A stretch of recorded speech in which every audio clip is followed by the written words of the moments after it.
Hi, I'm Jazmine Reed-Clark for The Financial Diet, and this is Ask a Recruiter. In this series, we get into all of the tips, tricks, and tea related to job hunting and surviving your 9-to-5.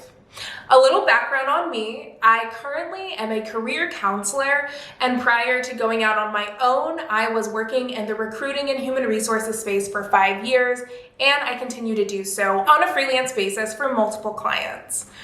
In today's episode specifically, we are going to get into definitely my number one FAQ, which is, how does my resume look? And all of the subsequent questions that really come with it. Today, we thought it would be most helpful if I put on my recruiter hat and took a look at 5 to 6 resumes and really gave my honest opinion. But before we get into all of that, I think a little bit of context is going to be helpful so that you can maximize all of the tips I'm going to give to you today. So here is your stat of the video. On average, a recruiter spends 6 seconds, that's it, 6 seconds on every resume they look at. And it's because we receive hundreds, sometimes even thousands for one singular job. And at smaller firms and agencies like the ones I freelance for, we don't have the luxury of having multiple recruiters on a team. So it's really us sifting through it all. So if you have 6 seconds to grab a recruiter's attention, there are a few things to keep in mind. You want it to be engaging. You want it to feel relevant within the first few seconds, and you want it to be easy and clean to read. I was listening to the Career Contessa podcast, which I highly recommend, especially for everyday women surviving their 9-to-5, and there was a recent episode just on resumes alone. And one thing that the guest said that I thought was really interesting was, why do we all like LinkedIn more than resumes? Well, not only is it digital and usually just a little bit more accessible and we're always on our phones, sure, but also LinkedIn's very easy to read. It's just a simple top to bottom. There's not a lot of graphics that you have that are convoluted or messing up the framework. So it's really helpful if you take that same approach with your own resume. Resumes, I think part of why they feel like such a huge mystery is because, in fact, they are going to a bit of a black hole sometimes. Recruiters use something called an applicant tracking system. Its shorthand is an ATS, and there are sites like LinkedIn Recruiter, Lever, Greenhouse, and these are really meant to serve as both project management and CRM tools so that we can stay on top of the pipeline that we're creating, usually for multiple jobs at a time. And it allows us to really sift through the talent pool, hopefully more efficiently and maximizing the people who are most interested in these jobs. But like most of AI, it's not entirely perfect.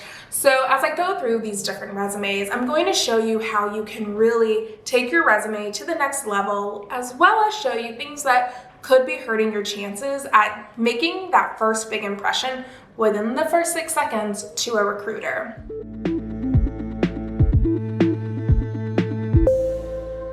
Okay, if we were to look at this particular candidate, Joanne Doe, my first impression right off the bat is she doesn't have a ton of experience. There's not a lot on her resume, and that's absolutely fine. But my first thought, without even reading anything, is she either is a recent high school grad and potentially a recent college grad.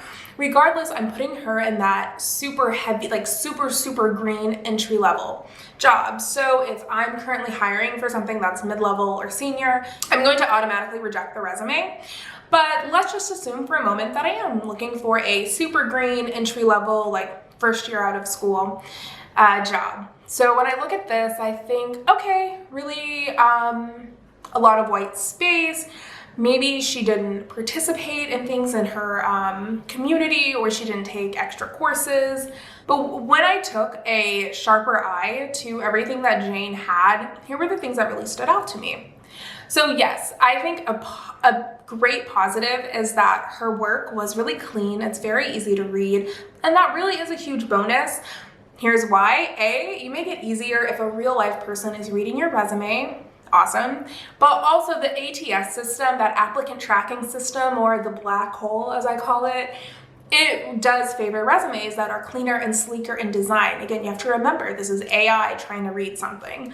So and that's going for her. But I've highlighted right here, there is an inconsistent formatting. And because she had less material on her resume, I would expect that there should be zero formatting issues. So this makes me wonder, I wonder what her attention to detail is like. And down here as well, I saw that there was also a formatting issue. So it makes me wonder, did she make her resume in a hurry? Does she really want this job? One of the biggest bonuses I can give you is just, even if it's literally having a template where you just put in the company's name and you just take enough time to show that you went to the website, can go a long way in cover letters or even resumes if it feels like it was focused towards us. One thing you can even do is when you save your resume, you should save it with your first and last name, and if nothing else, definitely your last name, and then dash the job in which you're applying for. It signals to us like, hey, I really want this job. I took time. I'm not just sending my resume to 100 people. I sent it specifically to you, even if you didn't. It's all about perception. And then under skills, she has 2 words, careful and determined. And while those are absolutely great attributes, I would love to see a more robust skills list. One thing you can really do, especially if you're not a writer, is go to sites like Tuscarilla or The Balance. Again, Career Contessa is another really great resource. And type in hard skills, soft skills. Not only are you going to learn the difference and realize what you should be speaking to in both interviews, your resume, and your cover letter, you can then have a list of skills that are going to stand out in ATS systems. And a little hack, it's not perfect. There are ways to kind of work around this. A lot of ATS systems are getting more sophisticated. Go to the job description you're looking for. What skills do they list for? And then kind of treat it like an SEO project. Put those skills under your skill set if you truly have them, of course. But I do love that under languages, she is bilingual. I think that is absolutely something to highlight. Oh my God, like you would be shocked the amount of clients, like my husband included. My husband is bilingual. He speaks fluent Spanish. And he's like, yeah, but like, is that a big deal? I'm like, yes, that is like, come on now. Come on now. The other thing that I would really highlight here is her executive summary. Some people call this a candidate summary. You'll hear it called different things. This is essentially your elevator pitch. If you would love to see a video on how to create your perfect executive summary, your perfect elevator pitch, leave a comment down below. I would love to make a video on that. But when I look at Jane's resume, ultimately I want her to tell more of a story so she can really go that extra mile by letting me know what kind of courses she took, different ways that she's active in her community, if she is. I would love to see her go back and take a sharper eye to her formatting and make sure that everything is cohesive. And finally, I would love to see her, fill her resume with more soft skills so that I really get an idea of who she is and what she's most excited about.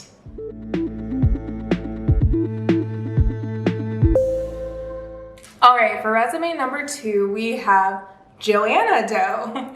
And with Joanna, I did want to show you guys what a nearly perfect resume looks like. I saw this and I swear to God, I heard like a choir of angels singing and Joanna like killed it. So first off the bat, it already feels really, honestly, like luxuriously professional.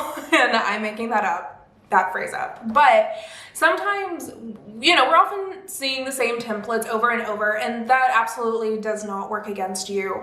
But these do have a more professional feel. It feels cohesive, intentional. I love that it's one page, but it's filled.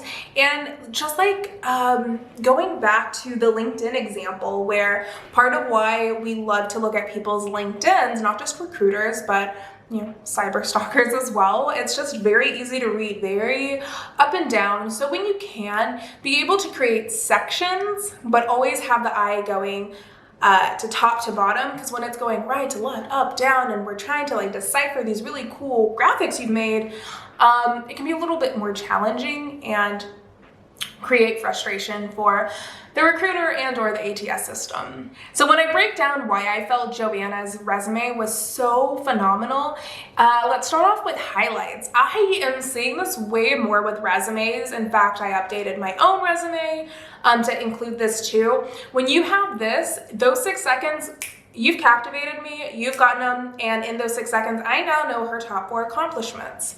Other things that I thought that she did really well, and it's a really small detail, but she made sure to use different verbs. Often we see like supported, directed, and it's not that you should exclude, especially if you're trying to kind of game the system a little bit with SEO tricks.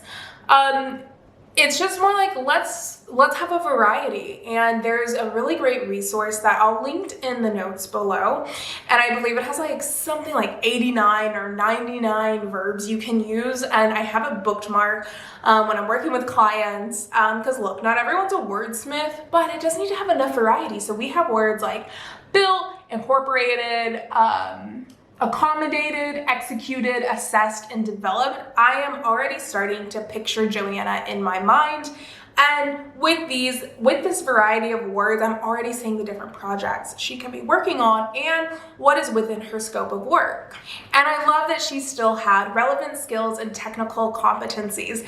This goes so much further than you can even know. Say the softwares you used. You might think this is so obvious. Everyone in my industry uses this. And perhaps it's true, but for example, one client I use, they live and die by HubSpot. So if somebody has HubSpot on their resume, it gets kicked up to the top. It's totally normal in digital media to be familiar with HubSpot. So it may seem like something small to include, but you would be shocked what it can mean to different hiring managers who are hoping they don't have to onboard you and teach you everything, including the basics. So good job, Joanna. We have Joelle Doe.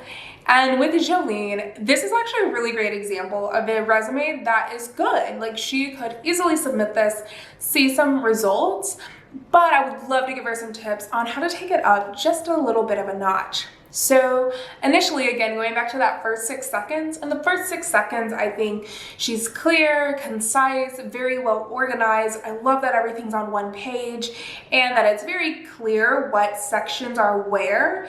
However, I would love to see Joelle put something right here underneath her header, so that I really know what is she looking for, especially because she has a background in both communications, writing, and being a media relations specialist. Now that alone makes her this really marketable Jane of all trades, but I'd love to know, does she want to dive deeper into something? Let's say she does, and it's media relations. Then I would love for her to also have a candidate summary explaining her background, her specialization, and really where she would love to take her skill set.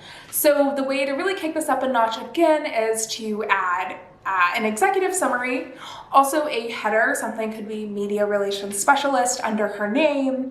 And then the one thing that isn't a must do, but I think could really serve her well, is it is just slightly crammed right through here. It's just a little bit crammed. If she were a client, I would say to her, hey, consider going to Etsy. That is where I get all of my templates. And when I was a resume writer, I no longer do that. When I was a resume writer, I just went to Etsy, guys, and usually get like a really, really awesome ATS tested resume for less than $10, sometimes less than $5, and it can last you for your whole career. So to me, the investment is well worth it. But another thing I love is that she has her LinkedIn listed right here. You would be shocked how many people have your name and even live in your state. Or sometimes it's just based off what connections we do or don't have. You might be shadow banned, or I might be shadow banned, you might be shadow banned. And it just helps to just go straight to the URL and not guess. Final notes, I would tell her to add her title here, add an executive summary stating what she wants to do and what her specialization is in, and then toy around with a new template so that she can get a little bit more spacing but still keep it one page.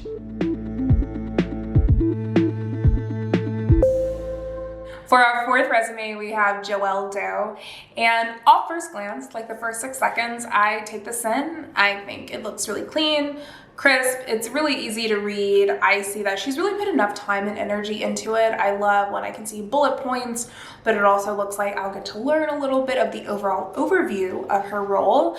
But now let's like dig a little bit deeper. So right here I see aspiring. Now what I would assume is she is either a recent grad or she is looking to transition industries. If it is the former, I would think, I think 2 pages might be a little too long. I would love to see her condense this down into 1 page and just give the most relevant experience to the role that she's looking to do, which is being a data scientist, and she really does that already within the first page alone, showing me the different science projects she's worked on and showing me her most relevant work experience and the tools that she uses. So I think we could likely do away with the 2nd page, but this is, again, digging in at just an eye level.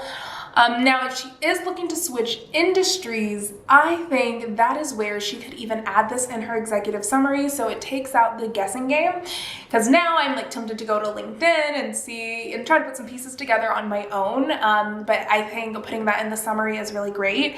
And if you are trying to switch industries, please don't be embarrassed of your past or feel like it's not worth mentioning. So much of your skill set is likely transferable. You can relate to either leadership roles that you did in your previous industry, different certifications that you received. It can even work to your benefit. People might feel like they're getting, the price of 2 experts for 1. So use it to your advantage. It's all about using it strategically. Now again, I'm still gonna roll knowing that she's class of 2022. Again, she could just be someone who went to school later in life, but I'm going to look at this moving forward as a recent grad. So with that, I would tell her, let's shorten it to 1 page.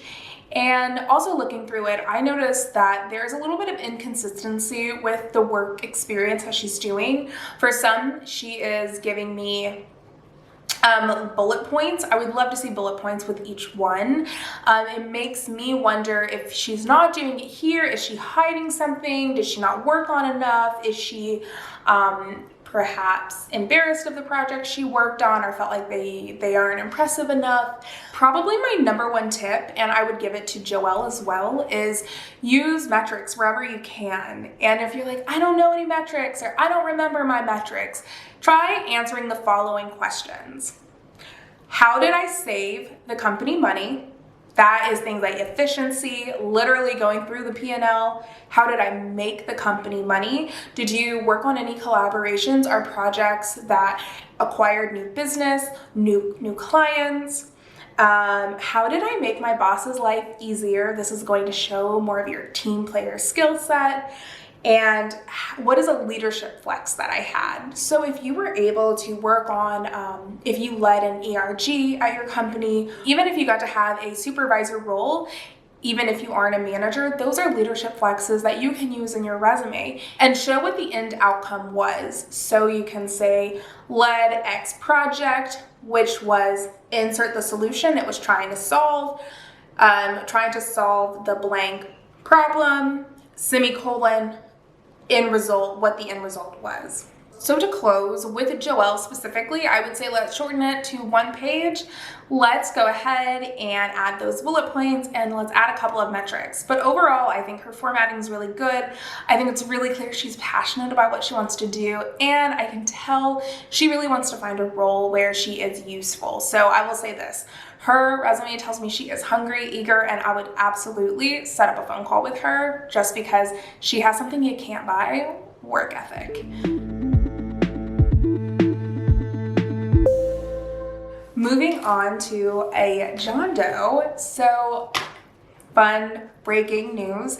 I am currently hiring for a media relations specialist, and I am truly going to reach out to this person and see if they would be interested.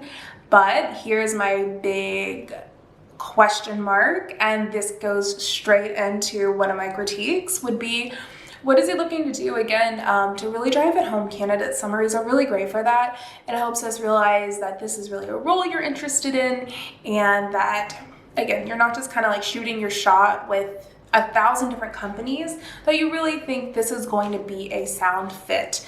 Now, we are doing obviously a video for the financial diet, but this could be something that he puts on his resume otherwise.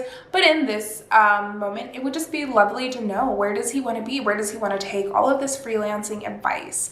Or does he want to remain a freelancer? Things I will find out when I email him. The things that really drew me in, and the reason that I do plan to reach out to him, include the fact that it's really clear, concise, it's very easy right away to understand. He is a freelance writer, reporter, and journalist, and then he just lays it out in such a concise manner. He lets me know that his verticals, or at least his main verticals, are science, technology, and health. I have blacked out some of his highest engaged materials that he highlighted, but knowing those things are really helpful, and then I can go and look up those articles myself. Other things that I also enjoy, I love when people leave their social handles if they are professional and something that you want me to look at. So this can also be really great for me to see what's the latest and greatest going on in your world. I really recommend this, especially for graphic designers. I would almost tell you definitely have I get that question, and I tell my graphic designer clients definitely have a visual portfolio, of course, but even having a professional Instagram is even better. But really, my only true negative critique of this is just wanting to see an executive summary to know, does he want to stay a freelancer, or is he looking for a full-time role? And if so, what is that? Oh, one other thing I would love to point out is that he added an award section. It's really great because not only, again, are you flexing on yourself, bragging on yourself, I can see at least what it at least signals to me, and hey, I know some awards are not always based on merit, but it signals to me you likely go above and beyond, you're competitive, and at nothing else, you put out really high quality work that is deserving of recognition. So even if you do internal awards, at one employer, we did end of the year awards. Put those things on your resume. I want to know, why do people love you? Why is your company going to be so sad when you leave? So, good on you, John. Good.